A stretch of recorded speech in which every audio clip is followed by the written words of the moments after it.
আগামী ১২ ফেব্রুয়ারি ত্রয়োদশ জাতীয় সংসদ নির্বাচন অনুষ্ঠিত হতে যাচ্ছে। একই দিন গণভোটও অনুষ্ঠিত হবে। এদিন ভোট কেন্দ্রে মোবাইল ফোন নিয়ে প্রবেশ করা যাবে না বলে সিদ্ধান্ত নিয়েছে নির্বাচন কমিশন।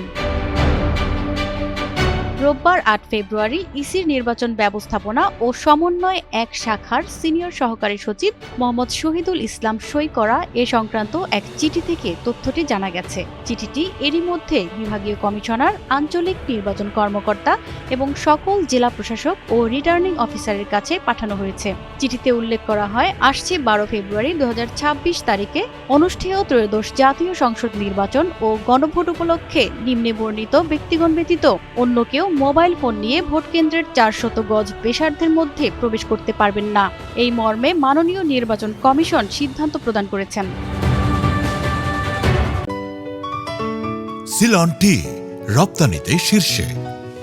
ভোট কেন্দ্রের দায়িত্বপ্রাপ্ত প্রিসাইডিং অফিসার, ভোট কেন্দ্রের দায়িত্বপ্রাপ্ত পুলিশ ইনচার্জ ও ভোট কেন্দ্রের দায়িত্বপ্রাপ্ত অঙ্গীভূত আনসার, সাধারণ আনসার, বিডিপি এর নির্বাচন সুরক্ষা ২০২৬ অ্যাপ্লিকেশন ব্যবহারকারী ২ জন আনসার সদস্য মোবাইল ফোন নিয়ে ভোট কেন্দ্রে প্রবেশ করতে পারবে বলে চিঠিতে উল্লেখ করা হয়। সকাল ৭:৩০ থেকে বিকেল ৪:৩০ পর্যন্ত হবে ভোট গ্রহণ কার্যক্রম। প্রতিমা সরকার, এনটিভি অনলাইন।